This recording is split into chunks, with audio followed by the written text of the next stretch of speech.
Hi everyone, I'm Cheryl Butler, and you're listening to the Mighty Mommies Quick and Dirty Tips podcast, which will help make your life as a parent a little bit easier and a lot more fun. Welcome! Today's episode is number 336, titled 8 Ways to Be Present with Your Kids, because during the summer is a great time to really get reconnected with our families. Speaking of summer, want to have the best summer ever? You're in luck, because this year we invited QDT hosts to a block party, and they're dishing out tips for a successful summer filled with good food, outdoor activities, and friends and family. So head on over to quickanddirtytips.com to find 10 tips for your greatest summer ever. As we go along our busy day, it's easy for parents to get swept away with our seemingly never-ending to-do lists and forget that our children need us to connect with them instead of hurriedly rushing them along like another one of our tasks. If there's one thing all kids, young and old, want from their moms and dads, it's their undivided attention. That may seem impossible on days when you're rushing out the door for work, up to your eyeballs in dirty diapers and laundry, and haven't had a moment to yourself in weeks. But finding a few quality moments with your family doesn't have to be complicated. In fact, it's a lot simpler than you think.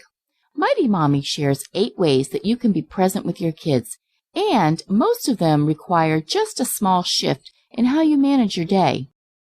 Tip number 1, connect with your eyes. I know as an adult who usually has her plate too full with commitments and obligations that when I talk to someone, I would like his or her full attention, even if it's only for a minute. It's extremely unsettling to me if the person I'm engaging in conversation with never looks up at me and continues to work on his or her computer, sift through paperwork, whatever, and then nonchalantly nod at my request and then go back to what they were doing as if I didn't matter one bit. You know, kids are no different. If you want to really be present with your little guy or your strapping young teen, stop what you're doing when he or she needs to talk to you and make eye contact. And don't forget to share a warm smile. When your kids know that they have your interest, they'll feel great about coming to you in good times and in bad. Tip number 2, be well rested. The benefits of getting enough sleep are many, but one of the biggest is that when you feel well rested, you have more energy for caring for your family all day long. If you're stealing time in the wee hours of the morning or burning the midnight oil on a regular basis, chances are you awake feeling tired and cranky. Getting to bed early and catching a few extra Z's can help keep you refreshed so you can enjoy your family each and every day. And tip number 3, living in their moment. When was the last time you sat and quietly observed what your child was doing? Take a moment to watch your daughter running after your dog. Comment to her, "Katie, you are so fast when you chase Molly around. Look how much Molly loves it when you hop on one foot to try to catch her." If you do this type of thing a few times a week, your child is going to soak up the extra attention like a happy little sponge. Tip number 4, put your cell phone away. Some habits, I know, are hard to break, and in this digital world we live and breathe, our smartphones seem to be attached to many of us 24/7. When you walk through the door from work, or your children get off the bus and come into the house, get into the habit of putting your phone away. Once you've chatted about their day and they're busy with their homework or they're playing, then take it out again if you need to check messages, etc. My rule of thumb is this: if one of my 8 kids is in the vicinity, my phone can be close by, but not in the palm of my hand. Tip number 5, change your imaginary channel. Years ago, when my kids were toddlers and preschoolers, I came up with a fun game we called Change the Channel. When we were watching a program on TV and we didn't like what we were seeing, hey, we simply grabbed the TV remote and changed the channel. So, in real life, there are many instances that come up during the day. A sibling stealing a toy from his sister, a cranky school-aged child giving you grief about what he's not going to wear to the bus stop that morning. When one of these moments happen, I would call out, "Let's change the channel," and find a situation that makes us happy. I would point an imaginary remote at my child and say, "How about on this channel? You share your new trucks with Casey for a few minutes. Then I'll take her and then I'll build a castle with blocks." This usually diffused most of these cranky situations And because I had stopped what I was doing to turn it around, I was able to enjoy even the irritating things that they did because we created this fun game. And tip number 6, set the timer. We may not have a full hour to be present and just chilling out with our kids, but we can certainly find 10 minutes, can't we?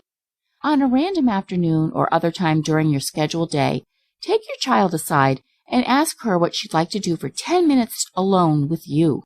Maybe it's braiding her hair, going outside to watch her ride her bike, helping her give her teddy bear a pretend bath.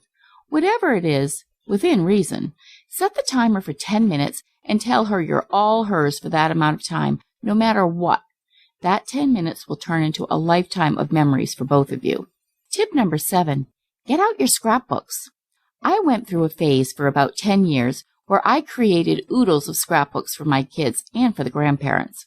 I used colorful die cuts, stickers, and festive paper, and when they were done, I oohed and ahed at how marvelous they looked. I was thrilled I'd have something to pass along to each of my kids when they left our nest and moved off on their own. There was only one problem. Once I had completed these memory books, I usually tucked them away and we hardly ever looked at them. And then I would catch my kids occasionally flipping through them, and I'd watch their eyes light up like Christmas trees as they recalled our memories. After that, I left them out in our family room so they could be enjoyed all the time. If you have photos from vacations, birthdays, or a visit with Grandma and Grandpa, sit down with your child for a few moments and look at them together. These moments are a great way to stay present with your child while enjoying those special memories of the past. And tip number 8, my favorite, catch your child doing something right.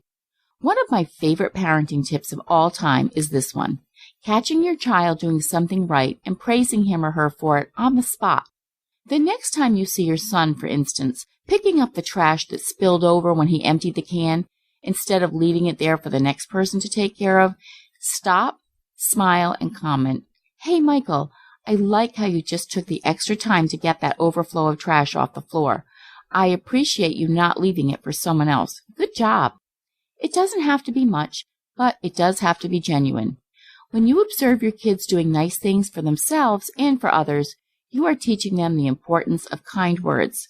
They also know you're paying attention to the little things that they do on a regular basis. How do you live in the moment with your child?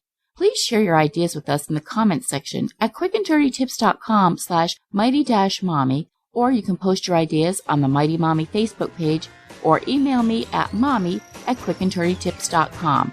And also visit my family-friendly boards at pinterest.com/mightymommyqdt. And I hope you'll take a second to sign up for the upcoming Mighty Mommy newsletter, chock full of practical advice to make your parenting life easier and more enjoyable. I hope you have an up-close and personal week with your kids. Thanks for listening, and until next time, happy parenting.